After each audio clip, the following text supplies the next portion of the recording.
The Lamar CISD Board of Trustees meeting will begin in 5 minutes. The Lamar CISD Board of Trustees meeting will begin in 5 minutes.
The Board of Trustees of the Lamar Consolidated Independent School District is called to order at 6:30 p.m. This is a regular monthly board meeting being held on March 18th, 2025. We have a quorum with 6 members present.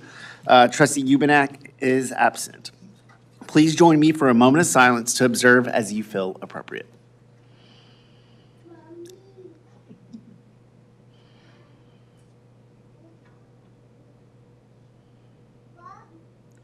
Thank you. Please stand and join me for the Pledge of Allegiance and the pledge to the Texas flag led by Ellen Verdelis. Did I say that correctly? All right. She's a 6th grader from Navarro Middle School. All right. Please join me for the pledge. I pledge allegiance to the flag of the United States of America and to the republic for which it stands, one nation, under God, indivisible, with liberty and justice for all. Now for the Texas Pledge. Honor the Texas flag. I pledge allegiance to the Texas, one state, under God, one and indivisible. Thank you. Please be seated. All right, now we will have recognitions and awards. Dr. Nivens? Yes, sir. We have Ms. Cole Hamilton coming to the microphone. Trustees, Dr. Nivens, and the Lamar CISD community, and those who have joined us in person or virtually tonight. It's been a busy spring for our students, and tonight we'll be celebrating several of our dedicated student athletes for their UIL accomplishments, along with a talented group from Randall High School who recently brought home a national championship title. But first, we are thrilled to celebrate the incredible achievements of 2 outstanding swimmers from Fulshire High School, seniors Avery Dillon and Kyra Robinson, come on in, who have proven themselves the highest level of competition. Avery Dillon is a 4-time state qualifier. She made an impressive mark by earning 2nd place in the 500-meter freestyle and 3rd place in the 200-meter freestyle. Those are remarkable feats at the most prestigious level. On top of that, Avery was honored as an athlete of the meet for the 6A regions and a well-deserved recognition for her talent and dedication. She will continue her swimming journey at Texas Christian University, joining their collegiate swim team. We're incredibly proud of her and look forward to her future success. And Kyra Robinson is a 2-time state qualifier. She displayed incredible speed and determination, finishing 2nd in the 50-meter freestyle at the 6A state championship. Kyra's hard work and dedication were also recognized, and she was also named an athlete of the meet at the 6A districts. Kyra will continue her swimming career at Penn State University. Kyra and Avery are coached by Hannah Schmidt and Eva Peterson. Congratulations.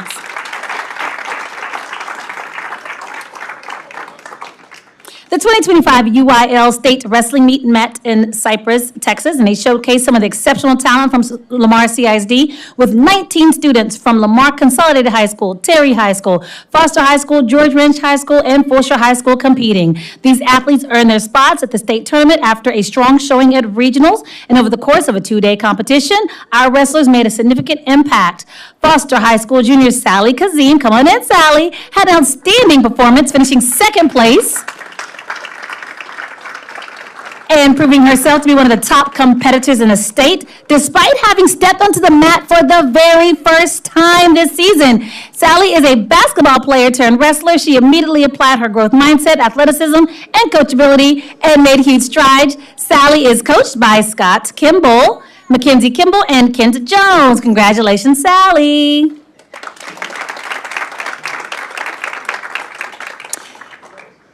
In addition, this evening, we're excited to honor the members of the Randall Royals dance team in celebration of their 1st place national win at the National Dance Alliance Championships. The Royals made history this past summer by attending the prestigious National Dance Alliance camp, where they earned a highly competitive bid to compete at Nationals in Orlando. This marks the first time in district history that a dance team has competed at such an elite level. Before Nationals, the Royals showcased their skills in several local competitions.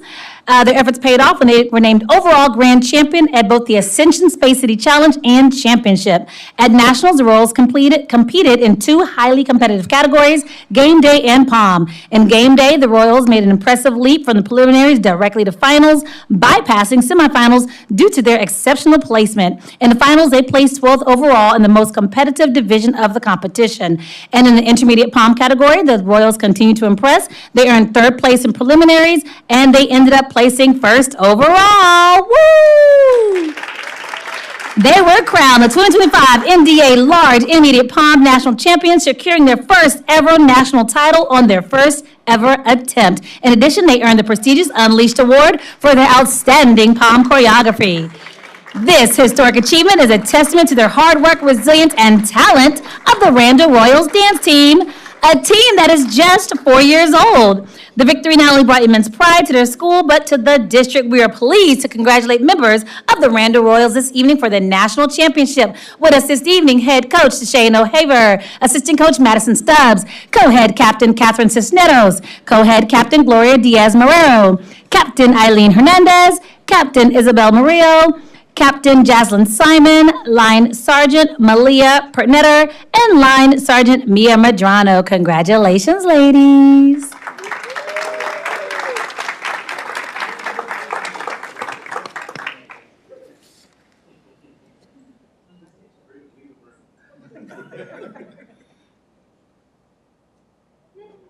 Awesome. President Lambert, this concludes the recognitions at this time. Thank you very much.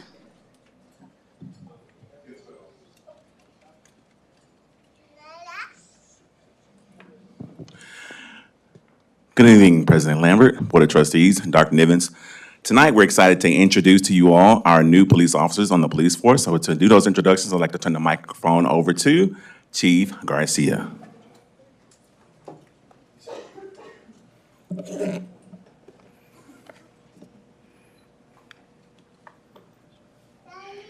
Good evening, Dr. Nivens, Mr. President, and esteemed members of the Board of Trustees. Tonight, I have the distinct honor of introducing the three newest members of the Lamar CISD Police Department.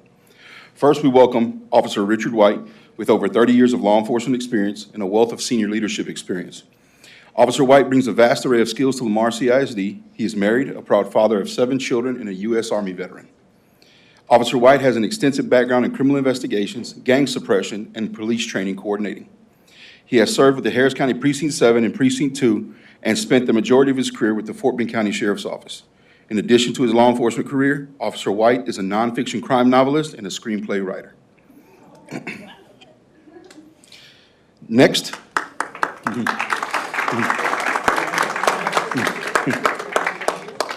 Next, we introduce Officer Kevin Rodriguez. With over 20 years of experience with the New York City Police Department, Officer Rodriguez has a distinguished career, including serving in a precinct dedicated to safeguarding schools. Born and raised in the Bronx, Officer Rodriguez is married and a proud father of 2. Notably, he was a first responder during the 9/11 attacks and Ground Zero. His wife was also on the front lines as a nurse who treated Patient Zero during the COVID-19 pandemic in New Jersey.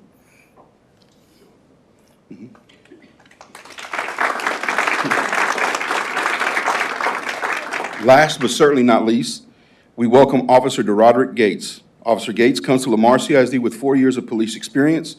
He is one of 12 siblings and proudly served in the United States Army for 6.5 years, earning the rank of sergeant.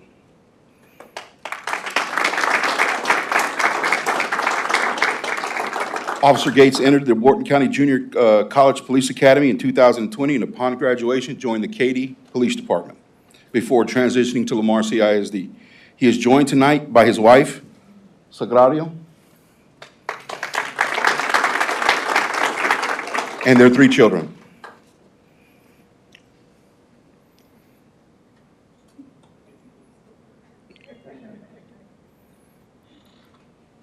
These are the newest members of the Lamar CISD Police Department, and we are honored to have them on our team. Thank you.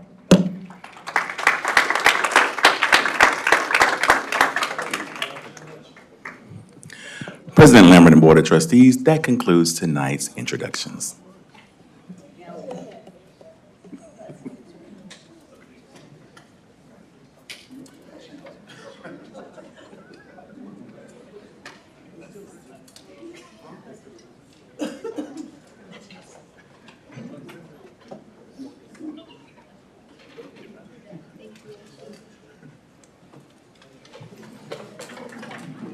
All right, trustees, now we will have board member reports and shout outs. Trustees, please keep your comments to 1 to 2 minutes. Yes, ma'am. It's just a couple. Right before spring break, I was asked to come to Austin Elementary to read to the whole kindergarten class for Read Across America. And they have an adorable kindergarten class, and those teachers have worked wonders with them this year. But they also did a shout out to the administration, to us, that their classes were a little bit smaller this year. And they said every one of their kids are reading. So it does make a difference. But I was glad to be able to visit with them. And then the day we got right before spring break, the Fort Bend County retired teachers donated over 300 books to Arredondo's pre-K, kindergarten, and first grade classes. Take the books in, the children get to choose one that they want to take home to keep, and we put their name in it. And they were so thrilled, and the teachers are thrilled, and it's also a lot of the retired teachers are thrilled because they enjoy being back with those kids again and reading with them and seeing their joy for reading and learning. So that's a couple shout outs, Arredondo and Austin Elementary. Secretary Welch. Yep, I'd like to say thank you to Jana Semino, principal of Morgan Elementary, Robin Stover, principal of Lindsay Elementary, and Tamala Allen, principal of Tamaron Elementary, who all hosted me on campus since we last met in the boardroom here.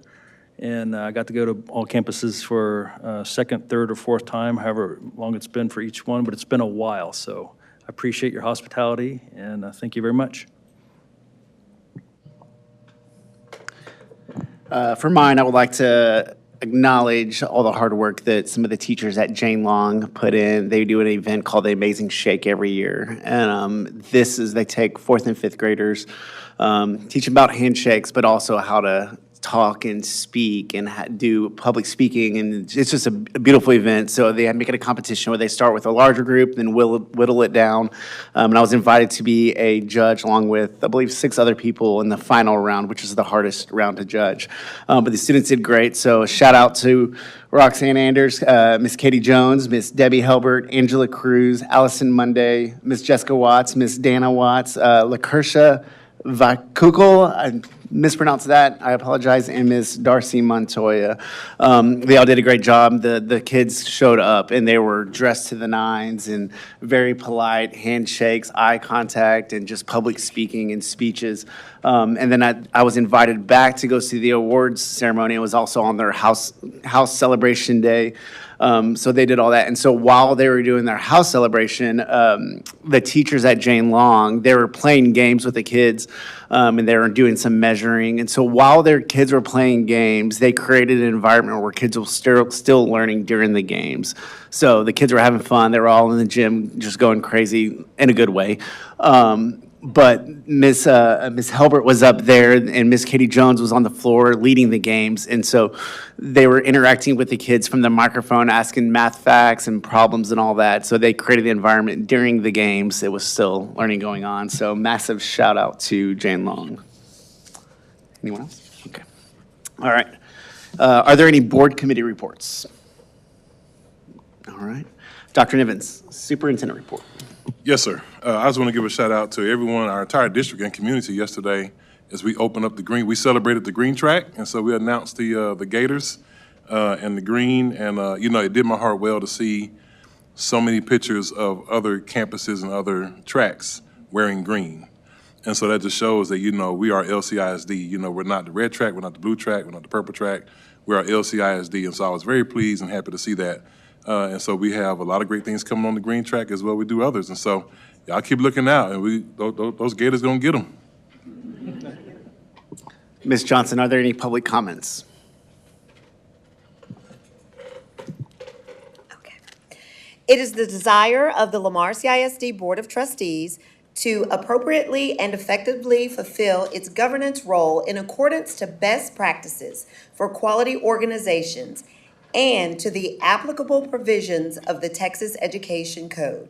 Trustees also desire to afford an opportunity for input from the public. Members of the community who wish to address the board must have completed a public participation, public comment card, and submitted it before the presiding officer called the meeting to order. Public participation allows individuals to address the board regarding posted agenda items. Public comment allows individuals to address the board regarding non-agenda items. Trustees may not respond to public comments as they are prohibited by law from discussing or deciding any subject that is not on the board's publicly noticed agenda. All patrons desiring to speak and who have completed the public participation public comment form will be heard during the public comment or participation portion of the meeting before final board action is taken on an agenda topic.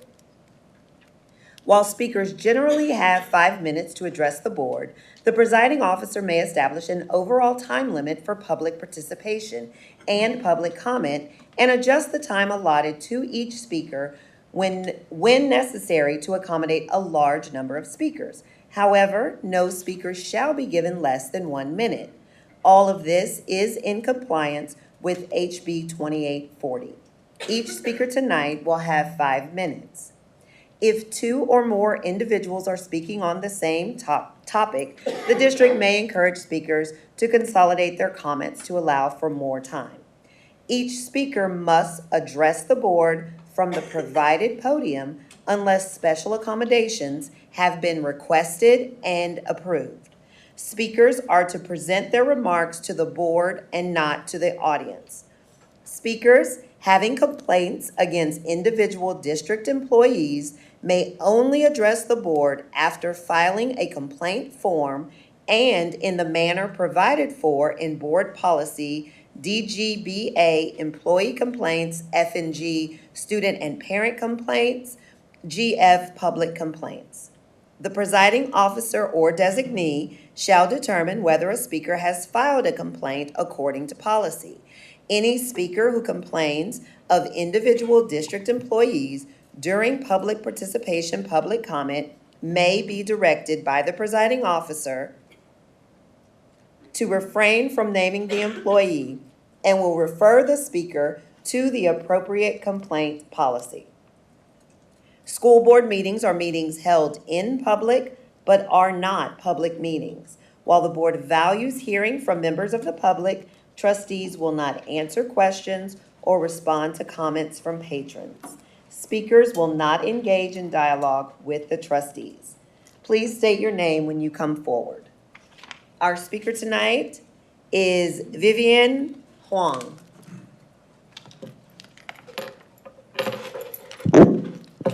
Good evening, Dr. Nivens and the members of the board. My name is Vivian Huang. I'm currently a freshman and a varsity member of the Foster High School Athletic Training Student Aid Program. I am present today to address the unfairness of athletic training students. Many of you have probably seen us and have not realized the role that we play in athletics. Some think we just hand out water, but this could not be further from the truth. While hydration is a vital role in keeping athletes safe and healthy, so are ACL prevention protocols such as PEP. Our commitment to helping athletes range from taping before practices and games, assisting in long and short rehabs, to being the first ones in and the last ones out of athletic facilities. Originally, we were informed that if we were an acting member of the varsity squad, we would have an opportunity to remain a student at Foster High School.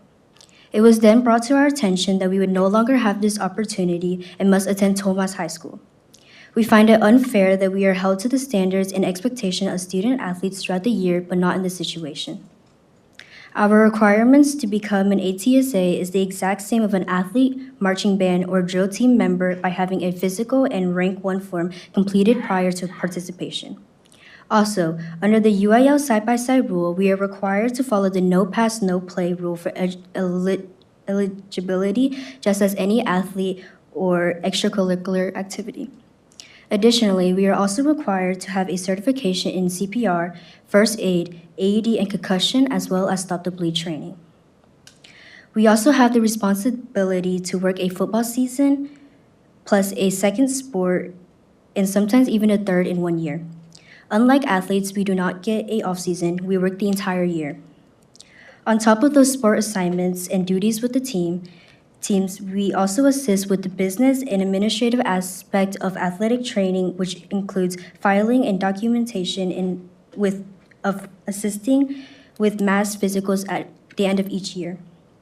We are the behind the scenes of athletic department at each campus, which is just as important as the athletes themselves.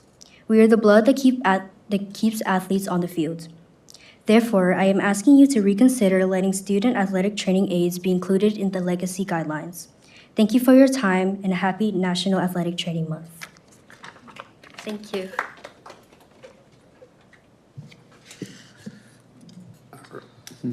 That's it. All right, thank you. At this time, we will take action on the consent agenda. Trustees, are there any items the board would like to pull? All right. May I have a motion to approve the current consent agenda? All right, Trustee Danziger makes a motion. Do we have a second? All right, Secretary Welch makes the second. Is there any discussion? Hearing none, we will now call for the vote. All in favor say aye. Aye. None opposed, the motion carries. We will now have presentations and reports on future action items. Dr. Nivens? All right, trustees, we have 10A, we have our chief of police is going to come up and talk about the RFQ process for artificial intelligence. Good evening, Dr. Nivens, Board of Trustees, Mr. President. Today I get the opportunity to discuss the proposed RFP process for our AI weapons detection technology. So the purpose of this RFP is going to allow us as a district to evaluate and speak with a variety of vendors who specialize in artificial intelligence-based weapon detection systems. The goal is to enhance the school safety protocols and integrate advanced real-time weapon detection technology in our current existing security protocols and hardware. The RFP will also allow the safety and security coordinator to evaluate the equipment firsthand. And it gives us the ability to reach out to those companies who have deployed these systems in the state of Texas in a K-12 environment. The evaluation criteria that we're using in order to evaluate the vendors that come in is governed by Lamar CISD Board Policy CH Local under purchasing and acquisition. I don't have anything to share regarding the type of technology because I don't want to infract on this policy and sway the bidding process in any manner. The RFP timeline is proposed as is right now. The first advertisement went out on February 11th, followed by a second advertisement on February 18th. Vendor questions were due at 2 p.m. on March 4th, and we had a pre-proposal meeting prior to that with the vendors on February 27th. The deadline for any addendums for the RFP is Wednesday, March 26th, would be next Wednesday, and a proposal package due back to purchasing is by 2 p.m. on March 27th. The committee will then begin to evaluate the criteria and the information and the proposals received to the district between the week of April 1st and April 4th. That would be the first week of April. The top-rated proposals will be selected and emailed by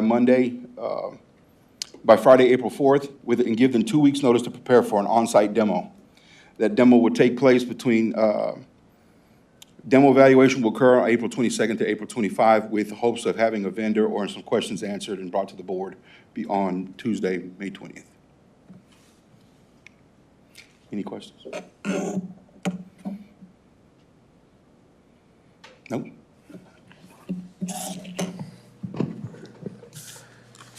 All right, at this time, we will take action on the action items. Dr. Nivens. All right, trustees, we have Mr. Buchanan up to talk about elementary number 37. Good evening, Board of Trustees and Dr. Nivens. Tonight, we're bringing back a decision item that was tabled at last board meeting about the location/design development for elementary school 37. So these are the three options that were discussed. The first one is to keep elementary school 37 at Pekin Beach Nut, and then add portable buildings to both Melton, Haygood, and Randall Elementary Schools to address capacity needs. The cost of these moves would be $4.5 million from the 2020 bond available savings. Option two is to keep elementary school 37 at Pekin Beach Nut and just manage the enrollment if it were to go over capacity at Melton, Randall, or Haygood through a cap and overflow process. The third is to relocate elementary school 37 to Tamaron West neighborhood, but we would keep $10 million of that funding to continue to do the land development at the Peak and Beech Nut site, which would be our utilities, water, sewer, roads, and our drainage issues. So as we discussed about option one, this is the Peak and Beech Nut if we were to delay it until the 27-28 school year. So we would leave the site there, but it would not open until the fall of '27, which would be 1 year later than what we anticipated. Tamaron West, if you'll notice on the first set of enrollment data, this is without portable buildings for these elementary schools. You'll notice 27, 28 is when they go to red. And just to remind the Board of Trustees and the public, if it is white, we can hold all the students within the building, 4 walls, brick and mortar. If it's in the orange, we're having to use portable buildings and the building itself. If it's red, it's a decision point to either enroll cap and overflow, or to build a new school, or to add portable buildings. So if we were to add portables, if you will notice, the red that is in the current 27-28 school year would extend out to the 29-20-30 school year for Haygood, but it would put majority of our, all of our campuses in portables by the 27-28 school year based on the last demographer's data. Is there any questions about option one? This is the layout for the roads utilities. And again, the Board of Trustees has already decided the exterior of that facility at the Peak and Beech Nut.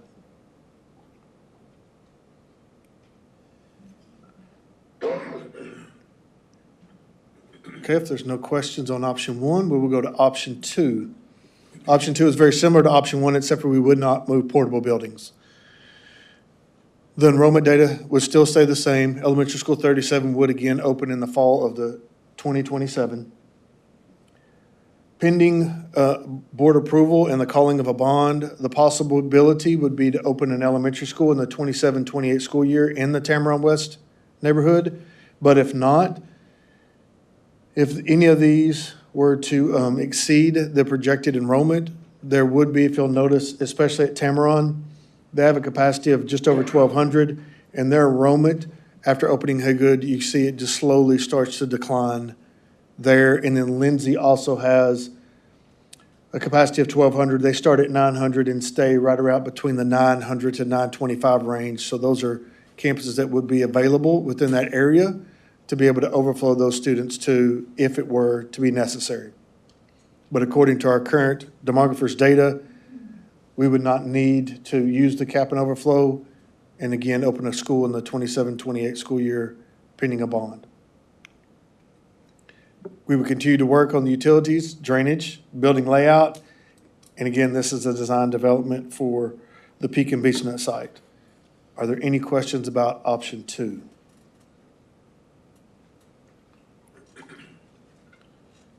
Okay, then option three would be to relocate that elementary school. What it would do is we would continue to do the land development, get the utilities and road drainage ready, and then the elementary school 39, pending a bond approval and calling for a bond, would possibly open in the 27-28 school year. And again, we have draft. If everyone knows, so we put a big draft mark on this. This is a draft enrollment zone that Dr. Maxwell helped me put together. So this would be an example of what the enrollment could look like. If you'll notice, everything would open in the fall of 26. But again, just even with this one, the Melton attendance zone, we would have to be looking at some different options other than this because it still goes red in the 27-28 school year. But this is what the projected enrollment would look like opening elementary school 37 in the Tamaron West neighborhood. This is where it's located. So if you'll notice, it is in the middle of the triangle between Melton, Haygood, which opens this fall or this August, Tamaron, and then elementary school 37 would sit there at the Tamaron West neighborhood. This is option one that was looked at for the exterior. This was option two. This was option three. These were our committee members that ranked the options. They ranked the option as number one, had 0 votes. One person liked option two. The other 6 elect option 3. So this is option 3 alongside the ranking. Again, these are the 3 options that we're looking at tonight. Are there any questions or discussions? Mr. Recan, can you go back on option number 3 to that map, to where right there. I know we need this school for like the next 20, 25 years. My concern is, as a trustee, that we're building our elementary schools too close to one another. And then when these neighborhoods age out, we're going to have a problem of having too many schools in a general geographic area and not enough kids to fill them all. So you have any thoughts on that? So just looking at the demographic data, one thing that's not showing is where Melton is at currently. All of that is part of the D.R. Horton neighborhood, so those will all be single-family homes. The part that you're not seeing is this upper section here. This is what's putting a lot of pressure on Melton Elementary School because that is the extension of Jordan Ranch, which is a Johnson development. Where Haycood currently sits is part of Cross Creek West, but Cross Creek West also extends between FM 359 and Woods Road all the way up to Secondary Complex 8. So there are approximately another 4,500 to 6,000 homes that will be going up in this area. So even putting this elementary school there, based on the current demographics, we may need to open 2 additional elementary schools in this general area in the near future. If we go with option 3, the folks at Peak and Beech Nut, those folks won't get that school right now. We cannot build a school there right now, no matter what we do tonight. That's So correct. that needs to be reiterated. And just so the public knows, we've had this conversation, we had public forums at 2 different locations last month, and we talked about it in this boardroom last month.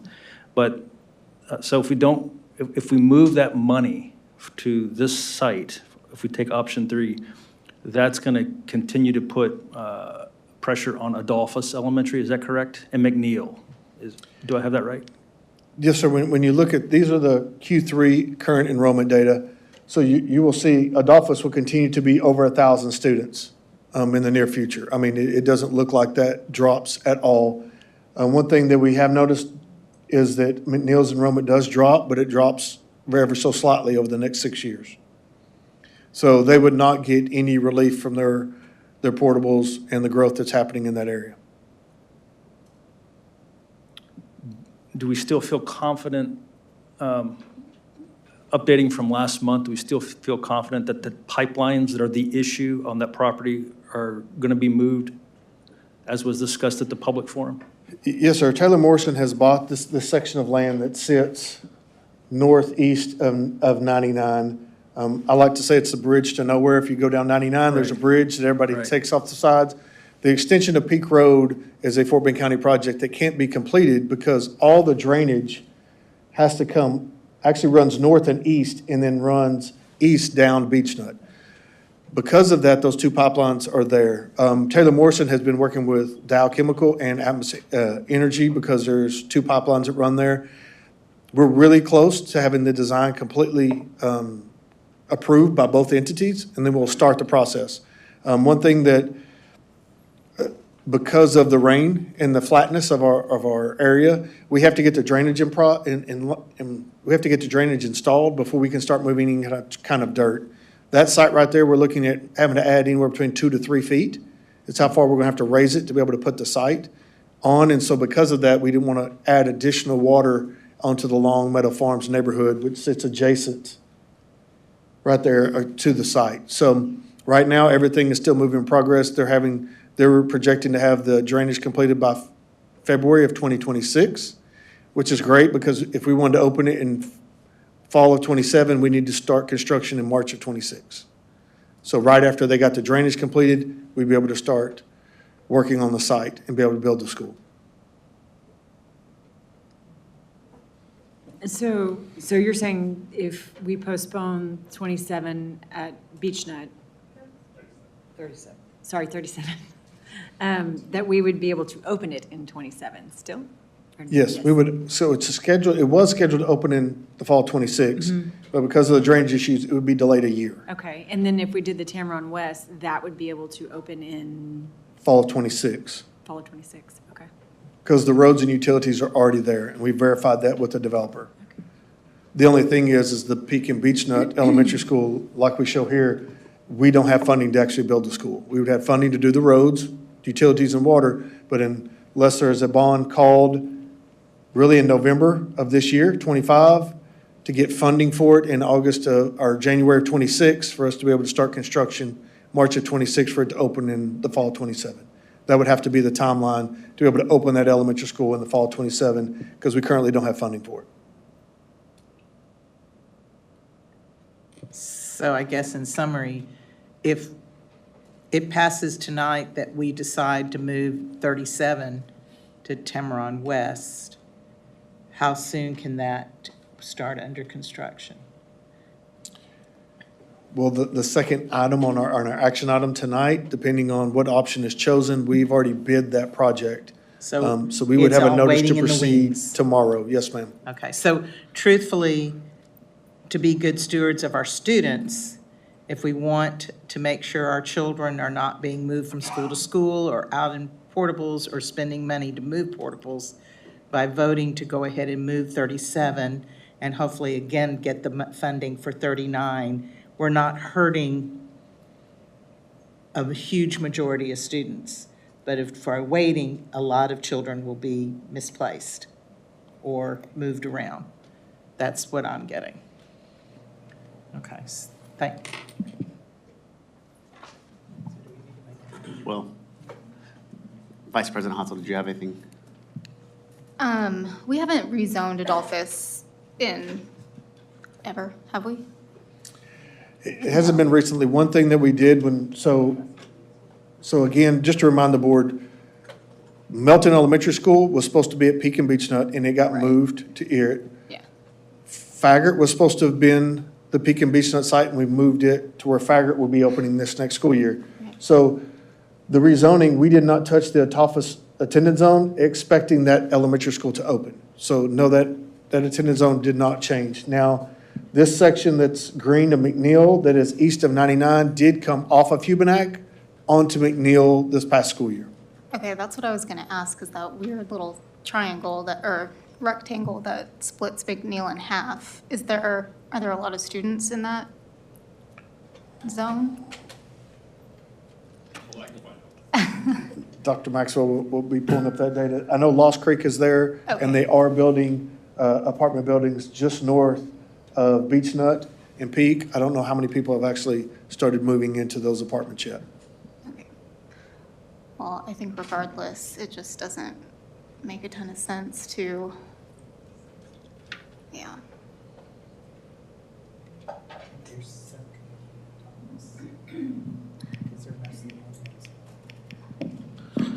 All right, trustees, we will now, may I have a motion? Yeah, I'll make a motion. Because we cannot, no matter what, we cannot begin construction on a school at Beech Nut and Peak Road right now, no matter what we do. And my heart goes out to those folks who voted for this. And yes, it was, 35, and that was 36, and now it's 37. Our hands are tied because of these darn pipelines.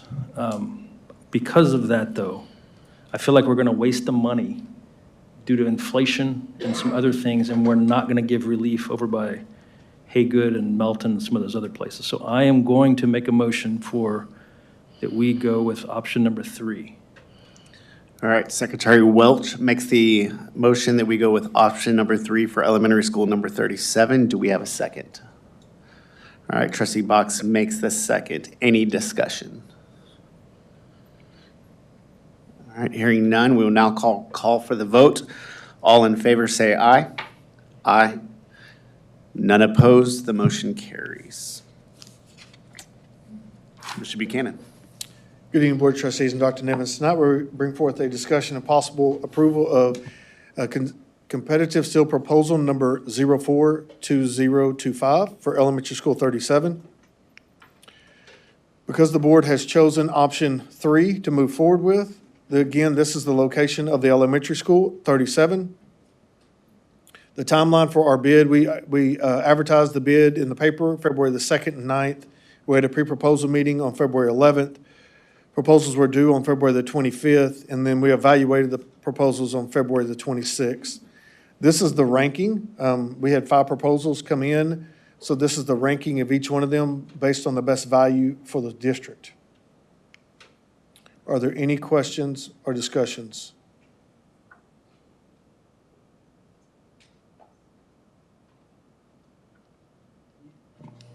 Can you go back? Yeah, I had somebody who's in the construction business make a comment to me that Lamar CISD gives a lot of our work to Dramala.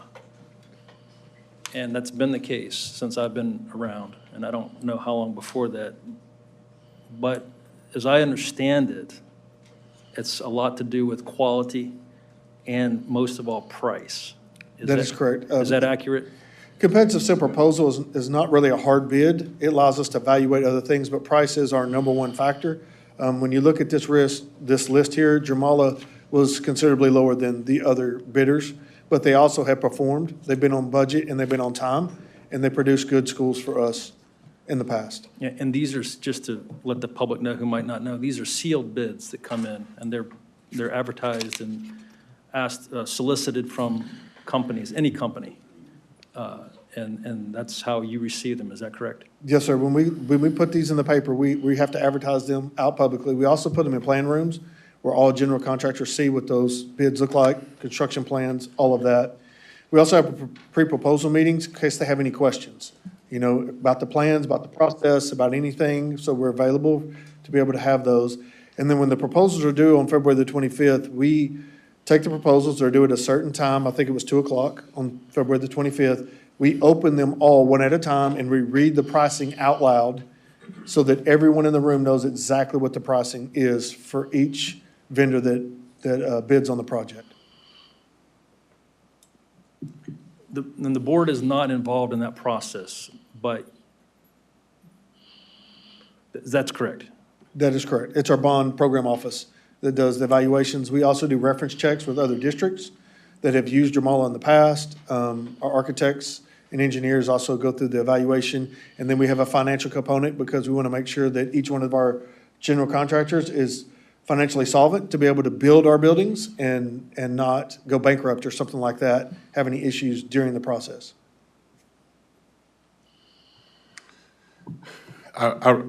Trustee Welch, I received some of the same feedback. What I communicated was, just because you live in an area doesn't necessarily mean that we're obligated to give you work. Because anytime you open a building, it is, trying to find the right words, it is, timelines are very important. You know, you can't, I can't come to the community and say, okay, community, Tomas is gonna be open 4 weeks late. Because now we have students that are displaced, and we have to make sure our buildings are in and on time. And so Jamala has done a good job of that for us. And so the feedback I gave was, just because you live here doesn't mean that we're obligated to give you work, but if you want to compete, and we have a very transparent process, you can compete in that. But until you can show that you are going to give us quality work and be on time and compete competitively in our bidding process, then it is what it is. And so I'm trying to say that the best way possible, because I get a lot of feedback from folks that live in our district that says, hey, I do this and I can't get in. Well, that's because your bid came in $100,000, $200,000 over the other bids. And so, we still have to be good stewards of taxpayer dollars, but we still have to give our students the best possible facility that they deserve to get. And so I just want to say that publicly. And so as people continue to email and ask, why is it that I can't get the business? Well, it's because you may come in over budget, or you have a history of not performing well in other districts and other places, because we do check references. And so those are the conversations that we're having. But that's a frequent call or email that I get. But we're managing billions of dollars in construction funds. And so evidently, there's a lot of folks that like to be a part of that. Yeah, I brought this up just for the sake of transparency. And as a sitting board member for nearly 6 years, I have found the administration to be very transparent, the previous administration and this current one. And I'm always telling folks out there who are interested that we have everything that is available publicly, you have access to. And if the law requires anything else to be given to you that's not already out there, that I will help them find it. I know this administration would not fight that either. So it is a very public process. And I just want to talk about that again here because we don't talk about these things sometimes. And a lot of people are tuning in and for a period of time and then they're not paying attention anymore. So it's just, we have so much money flowing through here. I don't want there to be any kind of questions of why this one company or why those 2 or 3 companies get all of our business, because it's a very open process. So thank you very much. Could I ask a question? So when we do put out the bids, as you said, do we set a budget, like what our budget is? Or no, we say what we want and then? No, part of They the come back. process is that not only do we have to give them a defined scope, we give them what our construction budget is. Oh, okay. And it was considerably more than what the bids came in. Because they know they're competing against other general contractors, not just our budget. Okay. So they have a number and then they come back with their proposals. Okay. Yes, ma'am. Okay, trustees, any more discussion? Okay, because we went with option 3, may I have a motion for the Board of Trustees to approve the rankings for elementary school number 37 and authorize the superintendent or designee to negotiate and execute the contract for elementary school number 37? All right, trustee Danziger makes the motion. Do we have a second? Vice President Hansel makes a second. Any discussion? All right, we'll now call for the vote. All in favor say aye. Aye. Motion carries. Well, none opposed, motion carries. We will now have reports and presentations on the informational items. All right, trustees, we have Ms. Cotton Game, who is our Chief Learning Officer, to come present our latest instructional update. Good evening, Board. Good evening, Dr. Nivens. So tonight, as he said, I will be giving the instructional update. So benchmark assessments are given twice a year, once in the fall and again in the spring, to all STAR-tested areas as progress monitoring. The results of these assessments are analyzed and used to determine necessary interventions for the students. Spring benchmarks are released STAR tests, which cover all tested content for the year, and the purpose for this is to determine TEKs that need intervention as well as pre-assessment to help pacing for the remainder of the school year. Here are the district results of the benchmark that were taken in February. Comparing apples to apples, the green shaded areas are gains for the spring benchmark last year to the spring benchmark this year. Purple shaded areas are double-digit gains, and areas that are white stayed the same, and orange areas decreased from last year's test. As you can see, there are many more areas of green and purple showing that we are improving. We showed improvement in 93% of the areas, and 33% of the gains made were double digits. Some actions contributing to the gains are teachers having more time to plan, a focus on PLCs, and training and implementation of how to use data to guide instruction. Actions we are continuing to take to support campuses include celebration of the gains that were made, conducting campus performance review meetings with high-priority campuses. We're visiting PLCs to provide feedback, data analysis to determine areas of focus, training through the instructional coach, principal, track, and ILT meetings, as well as calibration at the district level. The success we are seeing currently is a result of all of these things that we have in place. It's like making a cake. When all the ingredients are added in the correct proportions, you have a delicious dessert. But leaving out one ingredient can cause the whole thing to fail. Questions or discussion? I do. Yes, ma'am. So when you have all those percentages, do we have goals that are set for where we want to reach? Like what our goal is going from fall to spring or fall to fall the following year? Do we have specific goals set that we're measuring whether or not they're met, or? Each campus has their own campus improvement plan where they've set goals for individual areas, but then also the goal we've shared that, we're striving for at every campus in A. And, that can be reached a couple of different ways. It can be reached by student achievement, but it can also be reached in Domain 2 by showing growth. Okay, and then what is calibration training? Calibration training is so that, like with the area superintendents, we will talk about what does it look like to do an SE analysis, so that we all speak the same language, so when they go out and talk to the campuses, all of the tracks are hearing the same message. So, Mr. Morin may not be saying something different than, Dr. Hood is saying. So we make sure that we're all calibrated and understand things the same way, speaking the same language, so we're communicating the same message. When we have 52 campuses, that's a big job to make sure that everybody's hearing the same message. Ms. Cotton-Game, can you go back to the chart, please? Yes, sir.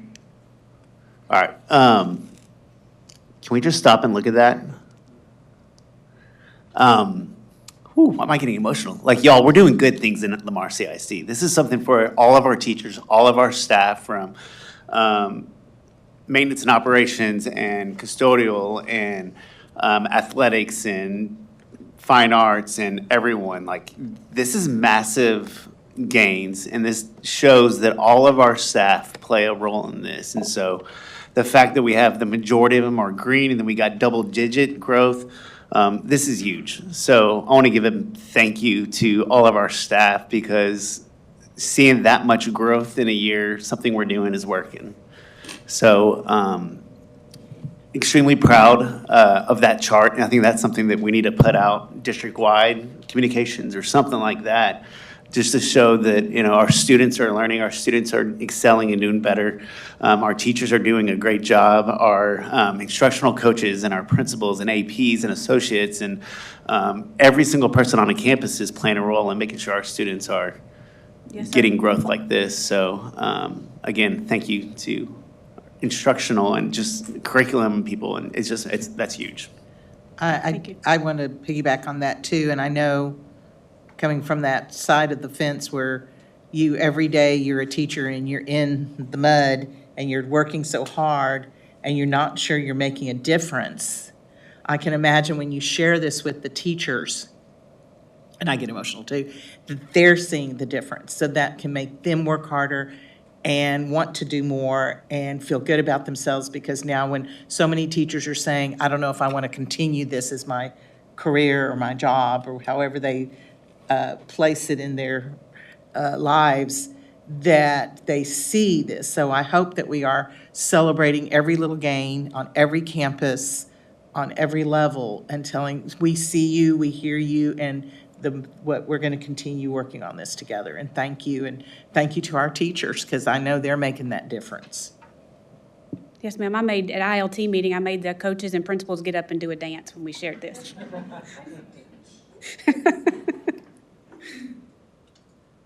Can I ask one more question? Yes, ma'am. I apologize, because I believe this was explained last month, but can you explain the percentages to me? Like so just the first line, reading, you have 70% and then 35% and then 15%. Can you just explain? Yes, ma'am.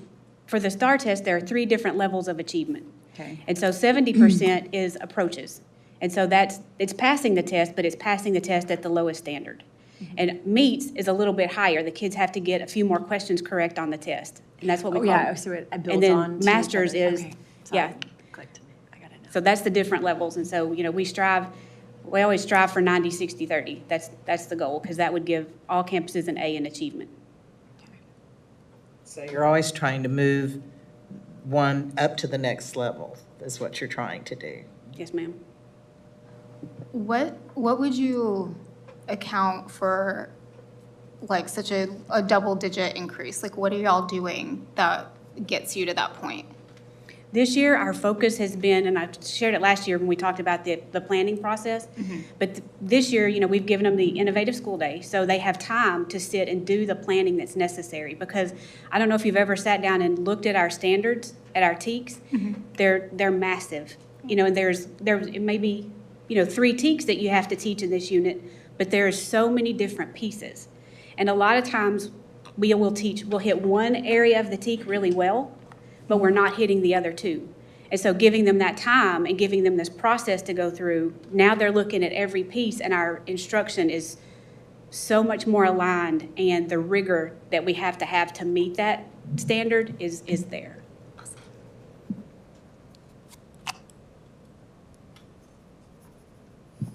Anyone else?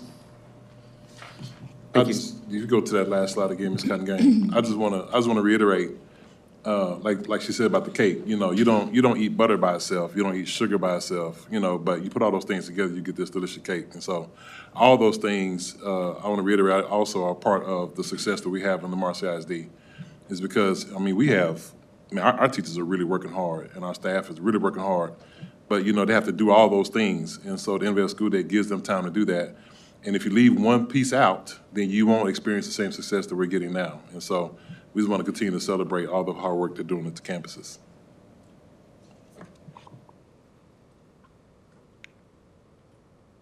Thank you. It's Yes, me ma'am. again. You're back up. Still there. All right, so now we're going to talk about the teacher incentive allotment. The teacher incentive allotment was established by the Texas legislature with a goal of providing outstanding teachers a pathway to a six-figure salary. The system is built for Texas school districts to designate and reward top-performing teachers. Teachers can earn one of three designation levels, recognized, exemplary, or master, and teachers with national board certifications also can be designated as recognized. Districts receive an annual allotment for each eligible designated teacher they employ, which are used to incentivize teachers to remain in the classroom. Through the TIA system, teachers can earn designations which are distinctions awarded to highly effective teachers. There are three levels of designation: recognized, exemplary, and master. The amount earned is based on the teacher designation and the campus average student point value, which comes from the student's consensus block group. Teachers at campuses with higher economically disadvantaged percentages have the potential to earn a higher reward than campuses with lower economically disadvantaged percentages. Once the designation is earned, teachers keep it for 5 years, and if they move to another district, the designation does follow the teacher. The district does not determine the amount of reward a teacher earns. This is determined by a funding formula. Campus allotment values change yearly due to the makeup of students on the campus and their census block. Here are the campus allotment values for the 24-25 school year for 3 of our campuses as an illustration of potential reward. So you can see Fulshire, the top earning potential for a teacher there for this school year would have been $12,814. At Randall High School, the top potential would have been $16,237, and at Lamar Consolidated, the top potential would have been $19,484. Like I said, which is determined by the consensus block, or the census block group. The TIA system is made up of 3 possible components, 2 of which are required, those being teacher observation and a student growth component. Districts also have the option to incorporate data from other sources that align with the district goals and values into their plan as well. But TEA only validates data from the required components. The timeline for TEA is a 3-year process. Year 1 is the application year, and for us, that's the 24-25 school year. Districts will be notified in August of approval status. If approved, the 25-26 would be our data capture year, and then in the 26-27 school year, that data would be submitted for validation and teachers would receive their designations and rewards.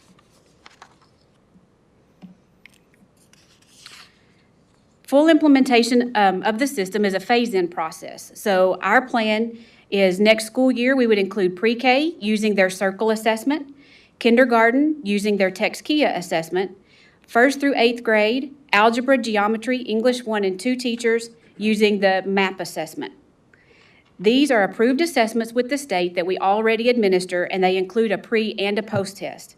Year 2 would add the remaining STAR and EOC teachers, special education teachers, as well as AP with the exclusion of the fine arts courses.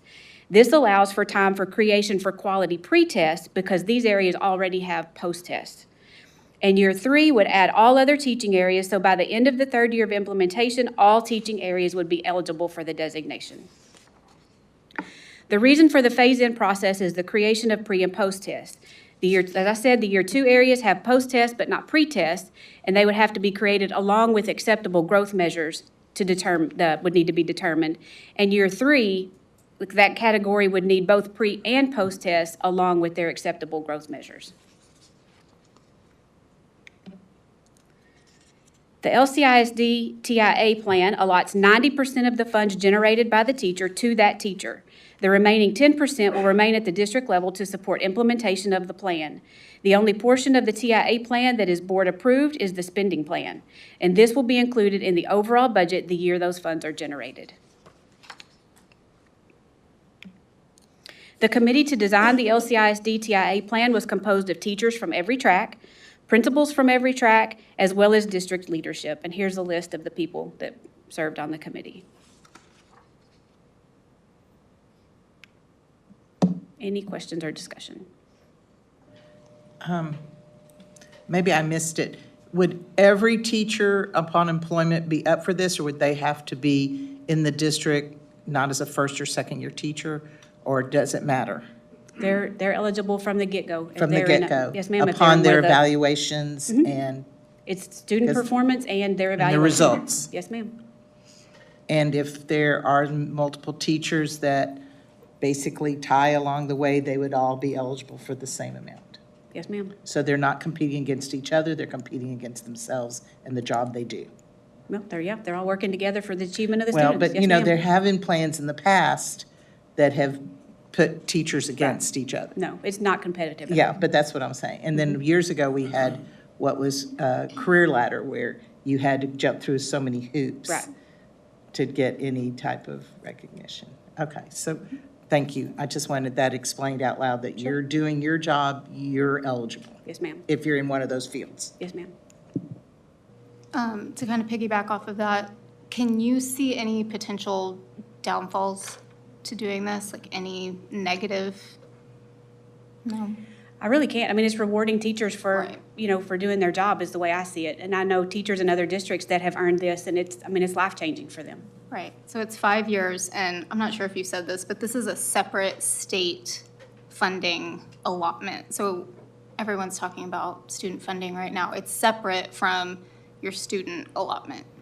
It's extra. Yes. Okay. And we've been assured that this money is in statute, and it's not going away, is the latest we've heard. Right, okay. Exactly, right. For the public and for our teachers, there's Senate bills and House bills right now that are being discussed. House Bill 6 was discussed today, but Senate Bill 3 and multiple are out there that are meeting in committees right now. So I want to encourage and many of them include funds that will increase this teacher incentive allotment. So I want to encourage our community to email, get on the state ledge website or the state Senate website, find out who's on the committees, and email and say, increase our teachers' pay. Our teachers are doing a lot more work. And so as trustees, we do that. Our people making decisions in Austin need to hear from our teachers and from our community members. So that's a plug. And I know we're going to have a legislative update in just a minute, but this is all stuff being talked about today in Austin. So tomorrow, get on your email and Secretary Welch. Can you, am I understanding right that 1/3 of a teacher qualifying is subjective to the evaluation? Is that how I understand it? That's a piece of it, but our committee in our meeting voted as to the percentage. Whoops, did I go past it? In our plan, we'll only have teacher observation and student growth. And so one of the things we took to the committee to vote on was the percentage of this that would go to each of those components. And what they voted on was 60% would be student growth and 40% would be observation. How will you determine the student growth? With those tests, with either the MAP test or with the with the STAR test or with Circle, TextKia, with those assessments. And we have to have a pre and a post assessment. And would the teacher observation be the equivalent of what they have now for? T-test, yes, sir. And that's another piece of it is part of our job is to make sure that we are calibrated across the district in expectations for that observation, what the observation is. So, they can't be really easy at this campus and really hard at this campus. The expectation is that we're calibrated across the district, and what we say is proficient across the district. Yeah, I love the idea because it's a state law that we're just now taking advantage of. As Kay was saying a second ago, though, we're not setting up a system to purposely pit teachers against each other. I think that my fear is that what might happen is that happens because of the subjective evaluation. So do you have any thoughts on that? That's part of the data validation that we send in. If we send it in and we send our data to Texas Tech, that's who all this is contracted through. And so if they see something that's amiss, then they address it. And so we won't be able to participate in the program. So it's on us to make sure that we are very calibrated. And so we have to, when we submit our application, we have to submit what is our plan for calibration. And we already have, we have our principal meeting, our ILT meeting, our AP meetings. And so we can work those things in through those meetings where it's not anything extra on anybody. It's just, we're going to spend part of our meetings going through these calibration steps. I'm sorry. Two things. One, so some of the teachers possibly wouldn't be able to qualify till even after school's out, because some of those test scores don't come back till later. Am I correct on that? No? Well, they don't. Yeah. We have MAP be at right star, but remember, we submit our data the year after. So this year, next year would be our data capture year. Okay. We don't submit data until the fall of the following year. So all the data would be in by that time. And will we have something, because anytime of a teacher who feels like they did not justly get what they deserve, would they have a process to be able to, I don't know, to appeal? Well, data is data. But then, I know, but then you know what I'm also, saying. we already have a process in place that if, you Yeah. disagree with your observation, you can have a second That's true. observation. So we have those things in place. Okay. So certain teachers will know who of other teachers are getting the allotment and those who aren't. Is it all going to be public? They'll know what their designation is, but they won't know Okay. the amounts unless that person shares their amount. Could I ask a question? Can you go to the page that had the 3 charts about the, keep going? I think forward, later in the, one more, what do you get? Oh, back this way? Yes, that one.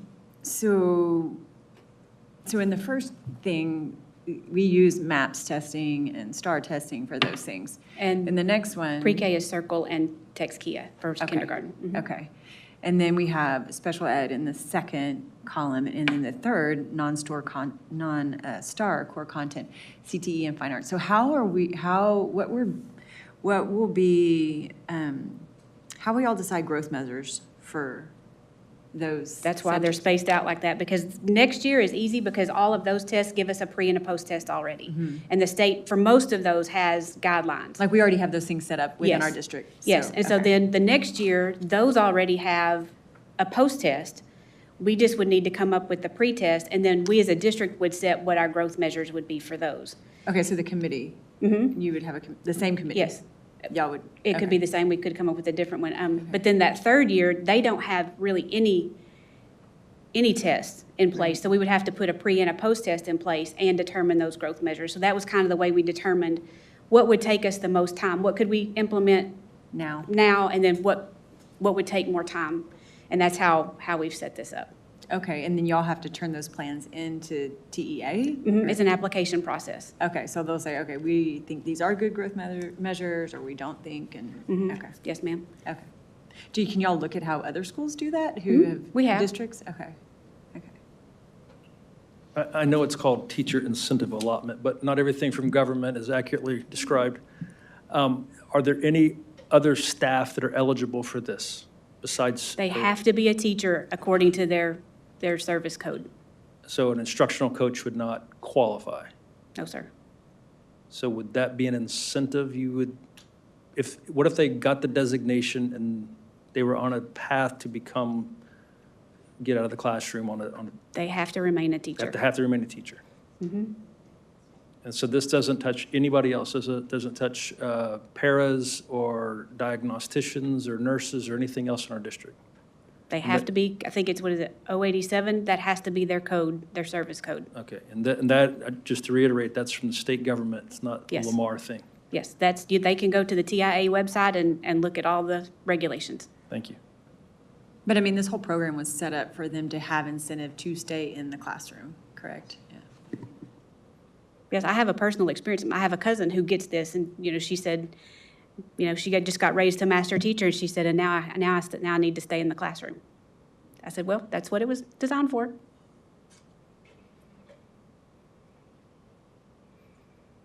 Any other questions, discussion? Well, and then once LCISD is approved, or is approval, right?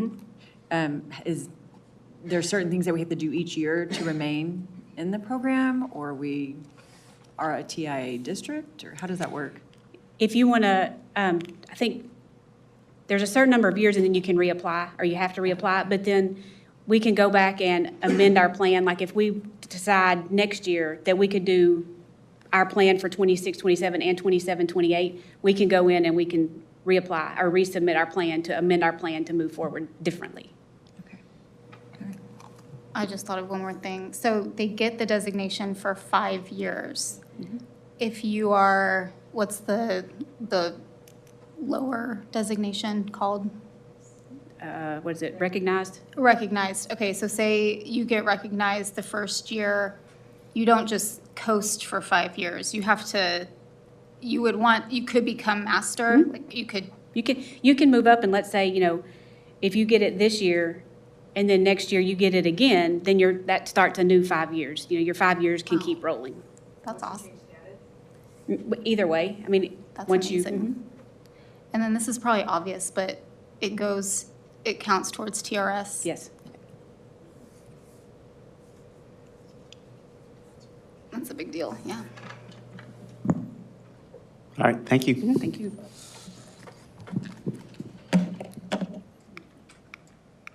All right, trustees, next we have Dr. Maxwell to talk about legislative updates. Good evening, Board of Trustees, Dr. Nivens. Before I begin, Ms. Hotzel, just so you know, there are 207 elementary school students that are currently living in that western chunk of McNeil. If Mr. Buchanan would have, delayed for another 5 minutes, I would have had that number while he was still up here. So I just wanted you to know that. But tonight, I'll be providing you with a quick update about the 89th Texas legislative session, as well as some identified priorities areas that could directly impact Lamar CISD. The 89th legislative session for Texas began back on January 14th and is scheduled to go through June 2nd. Of course, the governor could call special sessions that would occur after that June date. Also, as you guys talked about, to determine who represents you in the Texas legislature, you can go to the website that is on the screen right now, or scan the QR code, enter your address, and it will tell you who represents you in the Texas legislature.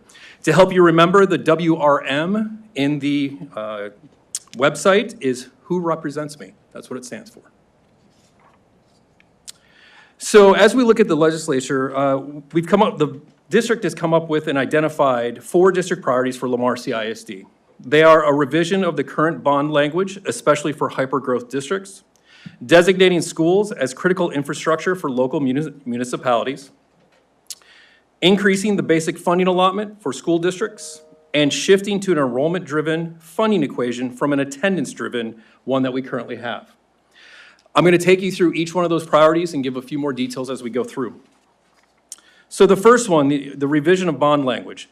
The issue is current bond language mandated by House Bill 3 we need to include the statement, this is a property tax increase for a bond election, which is misleading for hyper-growth districts like Lamar CISD. This could confuse voters and hinder our ability to pass necessary bond propositions because the past few bonds that we did pass did not increase the taxes for our residents. What we're asking is for support of legislation to update bond language to reflect the financial impact accurately, especially for rapidly growing districts where the bond does not increase property taxes. Why this matters is clear language fosters voter trust and allows Lamar CISD to address critical facility needs without confusion. And let me remind the board and the general public what it means to be a hyper-growth district. Hyper-growth is when a district has a single area that has over 300 annual housing starts. That district is considered hyper-growth. Currently, Lamar CISD has 6 areas that have 300 housing starts annually. The second one priority is schools as critical infrastructure. The issue is Lamar CISD is facing overcrowding and facility shortages due to the rapid residential developments. The growth in residential development has outpaced our ability to build new schools. This has resulted in overcrowded classrooms and strained resources. Currently, municipalities are unable to require developers to set aside or sell land for schools to meet the needs of these growing areas. What we're asking is support for legislation to designate schools as critical infrastructure. That would enable municipalities to require developers to set aside to sell land to schools so we can develop those schools for those neighborhoods. Why this matters is it will help better manage community growth, reduce overcrowding, and ensure children of new residents have access to necessary educational facilities. By designating schools as critical infrastructure, we can ensure that developers contribute to the infrastructure needs of the growing community, preventing overcrowding in the future. The next priority is increase in the basic allotment. As our district grows, the financial demands to educate our students grow as well. The current funding model is not keeping up with the pace of our expansion. So the issue is Lamar CISD needs increased funding to address inflation, growing student populations, and the rising cost of providing quality education. Increasing the basic allotment will ensure the Lamar CISD can continue offering excellent educational opportunities and maintain a high standard of teaching. What we're asking is advocating for an increase in the basic allotment for school funding without restrictive conditions. And why this matters is an increase will help recruit and retain high-quality educators, expand programs such as career and technical education, CTE, and better support all students. And the fourth one of enrollment-driven funding. So the issue is funding for Lamar CISD is based on attendance rather than enrollment, making it difficult to plan effectively for our growing student body. Our district is experiencing rapid growth, and funding based on attendance doesn't reflect the reality of our increasing enrollment. What we're asking is advocating for funding based on student enrollment to ensure stability, which would then lead to better planning. With funding tied to enrollment numbers, we can better anticipate needs, plan for the future, and ensure resources are allocated where they are most needed. Lamar CISD is growing at an unprecedented rate. We serve nearly 47,000 students across 53 campuses, with many more students expected in the coming years. The community support in addressing these critical issues will allow us to continue providing elite education, ensuring our community remains a great place to live, work, and raise a family. So with that, on March 27th, 2025, Lamar CISD will be sending a delegation of district leaders and board members to Austin, Texas. We're going to be meeting with state representatives and share the district priorities. The goal of this trip is to strengthen the relationship with state lawmakers and work collaboratively towards solutions that enhance educational opportunities for all students. And just so you're aware in the public, we have already confirmed meeting times with Representative Stan Kitzman, Senator Lois Kolkhorst, Representative Matt Morgan, and Representative Dr. Suleiman Lalani. And we have reached out and made contact, but we haven't heard back from Senator Joe Huffman and Representative Gary Gates. So in conclusion, we're looking at our 4 district priorities of revision of bond language for hypergrowth districts, designating schools as critical infrastructure, increasing the basic allotment, and shifting to an enrollment-based funding mechanism. We'll have available resources for the public on our website, including flyers that Communications Department is working on to have up there so that it will have all this information included. And I've included the QR code again to be able to find your representatives. With that, any questions or discussion? Go ahead.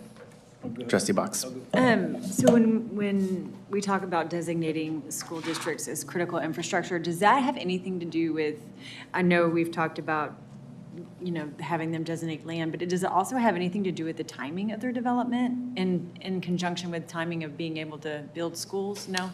I don't believe so. I would have to look into it, but I don't think so. The critical infrastructure is allowing the municipalities to have some form of leverage over a developer to say, hey, if you're going to be coming in and building all these areas, we would designate this as a need because schools are critical for serving the public in that area. Yeah, the timing of that is solely up to the municipality where that development is going to land. And so the city can say, they can put some parameters on the timing of it.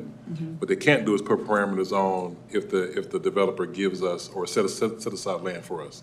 And so that's what we're asking for, but that timing solely depends on the municipality. So now, you're saying that now the municipalities have the capability of saying, oh, wait, you can't build here just yet because there's not enough schools? They can. Really? They can slow that down, they can. They could put like a 30-day moratorium on development, but Yeah, that's not There, really slowing it there's down. a municipality in the northern part of, near Dallas that did that, slowed it down. I mean, 30 days to me is not really slowing it down. So, but, Yeah, the district I'm aware of, was it Dr. Maxwell? I mean, told them that we're gonna stop for the time being until we can catch up. Yeah, they were waiting to catch up for the infrastructure. I can't remember the name, but I was reading the article. It was near Dallas, and they said, we're not allowing any new developments until we can beef up the infrastructure to meet the needs of our current citizens. And that's, yeah, and that school district was next door to my school district when I was superintendent up there. So that whole area is fast growth in Collin County. So, yeah. Does she have anything? Dr. Maxwell, I have two questions. I want to ask you about your first and your last point.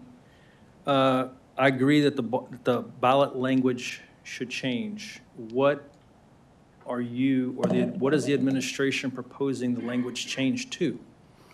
I think that's going to be a discussion of a back and forth of talking that through to make it much more accurate, especially if it's in an area that is designated as hypergrowth or fast growth.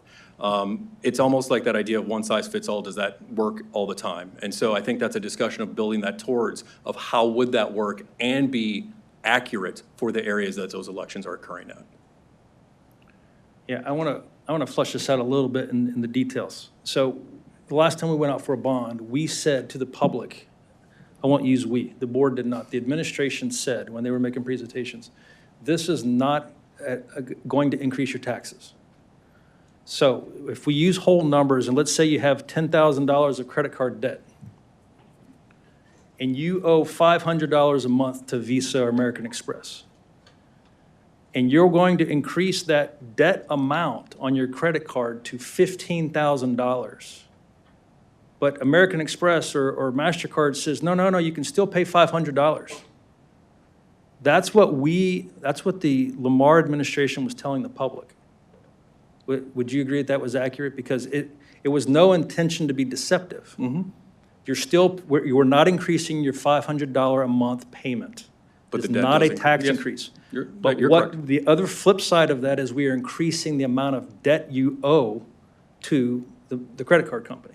Agreed. So it needs to say, I would be in support of changing the ballot language to something from what it is, but it needs to let the public know this is not just a benign, big problem for you or a decision for you.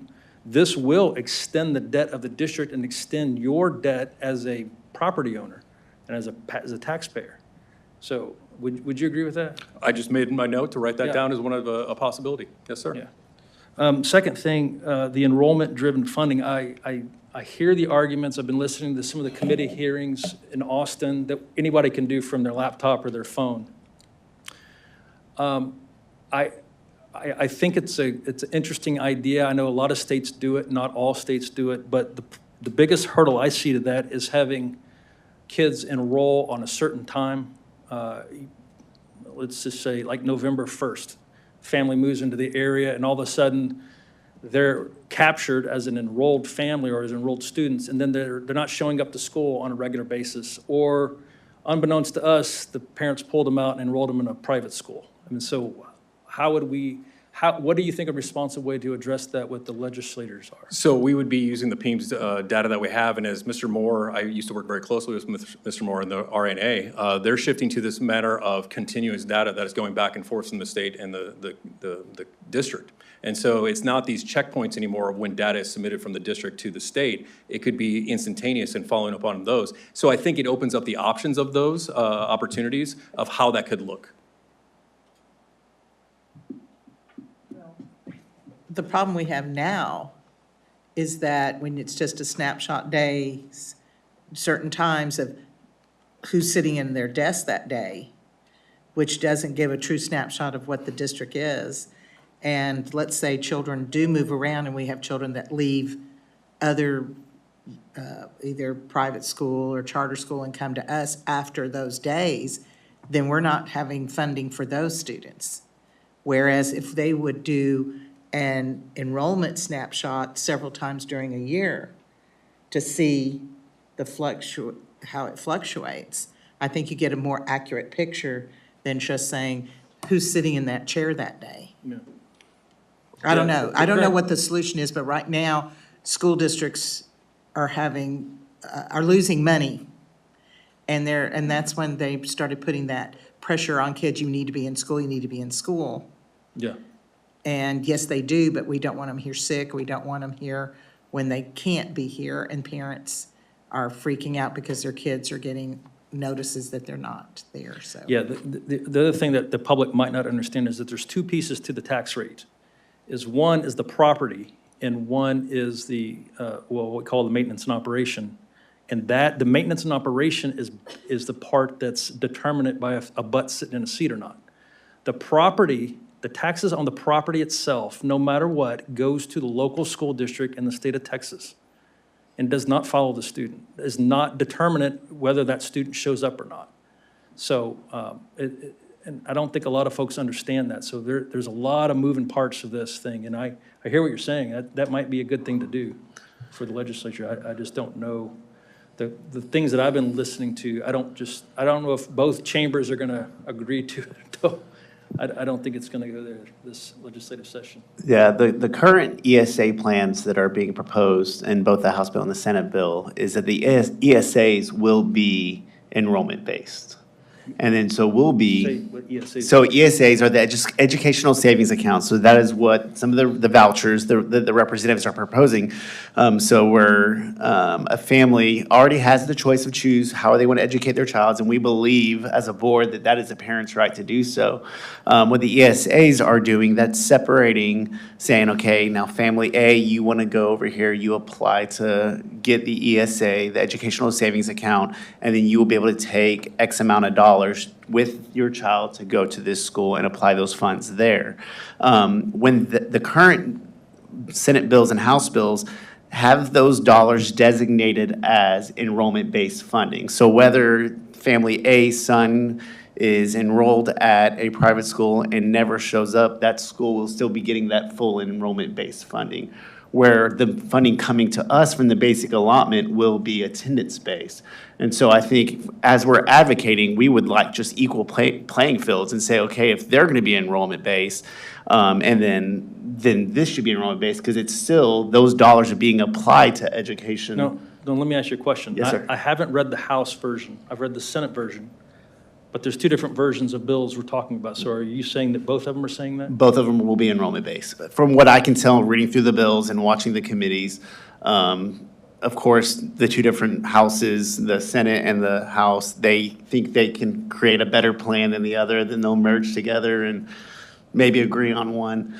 But those will be enrollment-based. So if we can advocate, one of our points could be that one will be, then why is the other one not? And so, because Yeah. when we do our budget, when we look at the big district as a whole, we have to staff and we have to buy curriculum and we have to buy consumables as if every student will be there. So if student doesn't show up, and then sometimes our students have circumstances that will keep them out, whether it's health or something like that, but we still have to have that staff member there to educate them.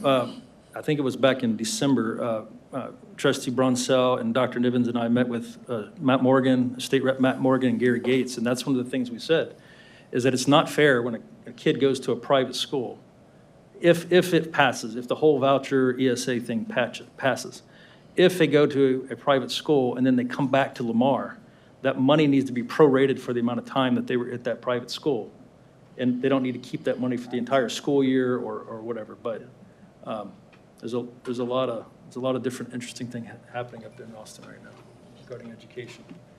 But I do want to say also that the difference is that the property tax money stays with the local school district statewide. It does not follow the student, and that is the case if, as I understand it, at least in the Senate bill that's being proposed for the ESAs. So if a kid in the Lamar footprint takes, and there's not going to be a lot of money compared to the number of students in Texas, but if one of the students of Lamar takes the amount of money to go to a private school, and the property tax money on that kid's family's house will still go to Lamar. And they will pay the tax rate that we set as a board. And with that, the clarifying part of that is that money can only be applied to certain things. That does not apply to the educational learning of the student It themselves. would go So to pay for the bond. bonds and different things like that. Right. So, Absolutely. Yeah, that's a good distinction. a lot of the postings on Facebook and on X and all those ones, it talks about how there's $15,000 being spent on students, and the majority of that, some of it, well, maybe not the majority of it, but a lot of that does not even apply to what happens within the classroom. So that's one of the things when we're talking about, there's posts that say that there is more money being spent on students than ever before. Well, because construction costs more than ever before. And so some of that property tax dollars, yeah, there's more money being spent because it costs more to build a building. So our students are benefiting from being inside those buildings, but it's not going into the instruction of the students. So we go back to the previous presentation where we had all those gains, double, single-digit gains and all that.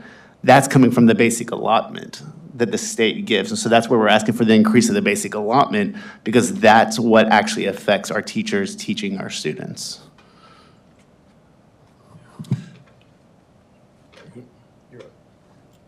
So I want to add a couple things, because I want to make sure the community knows we've been having these conversations even since last session. And so last session, the board and I went down to Austin during Fort Bend County Day.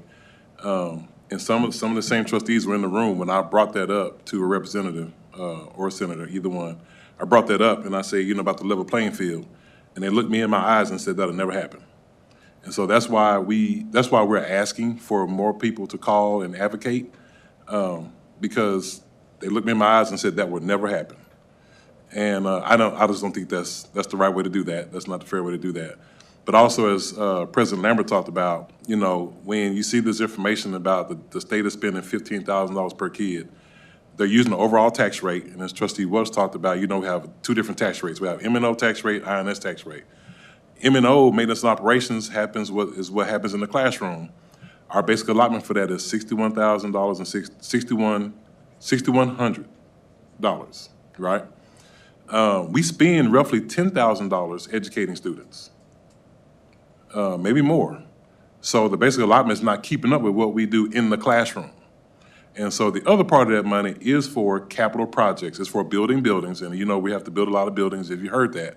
We have a lot of folks in Lamar CISD, a lot of people still coming in Lamar CISD, and so that money is set aside for capital projects. We cannot use INS dollars for capital projects to pay teachers. We can't use it to send kids on field trips. We can't use it for anything other than capital projects.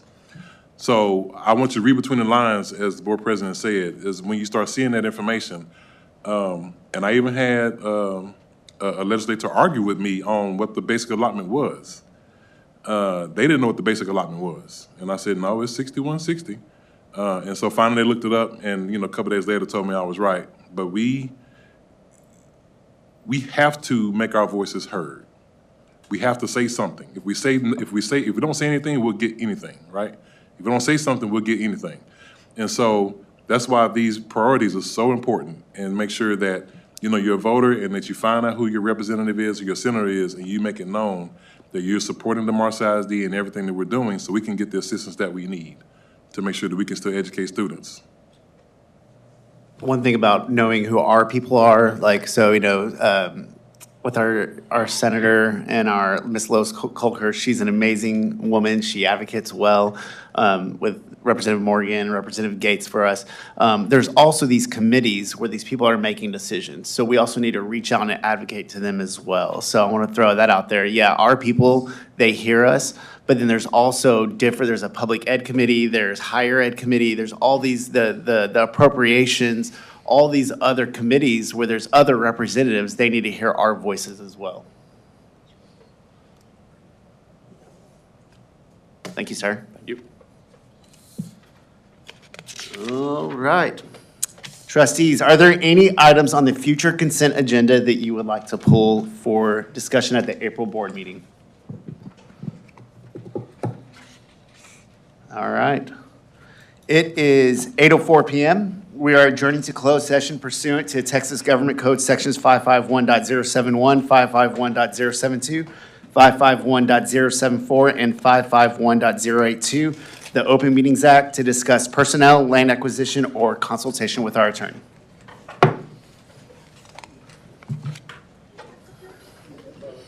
Is Clay here?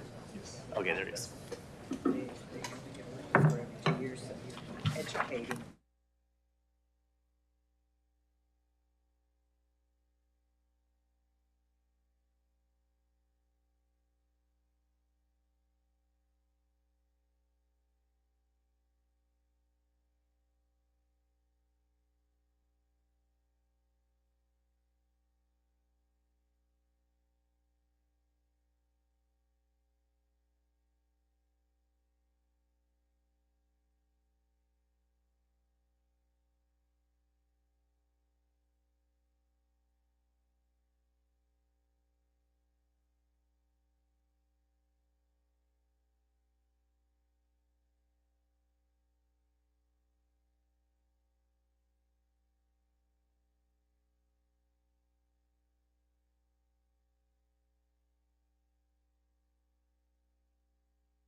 The Lamar CISD Board of Trustees are returning from closed session. The Lamar CISD Board of Trustees are returning from closed session.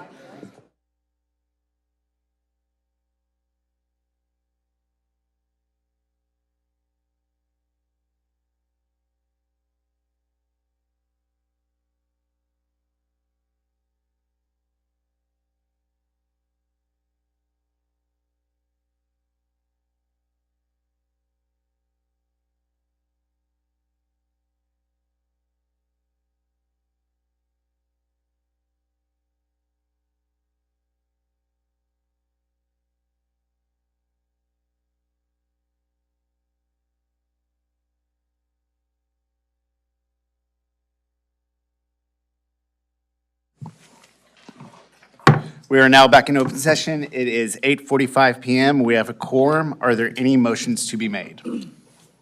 Mr. President, I move that the Board of Trustees approve the superintendent's amended employment contract as discussed in closed session.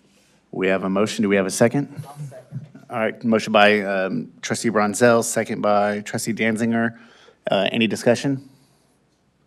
Hearing none, we'll call for the vote. All in favor, say aye. Aye. Motion carries. Do we have any more motions? Yes, Mr. President, I move that the Board of Trustees approve the employment of the professional personnel as discussed in closed session. We have a motion by Vice President Hassel for the Board of Trustees to approve the employment of the professional personnel as discussed in closed session. Do we have a second? All right, Secretary Welch makes a second. Any discussion? Hearing none, we'll call for the vote. All in favor, say aye. Aye. Motion carries. Any more motions? Yes, Mr. President, I move that the Board of Trustees approve the purchase of the elementary school site in Foster Farms and authorize the superintendent or designee to negotiate and execute the contract. All right, hearing a motion by trustee Danziger for purchase of the elementary school site in Foster Farms. Do we have a second? Trustee Box makes a second. Any discussion? Hearing none, call for the vote. All in favor, say aye. Aye. Motion carries.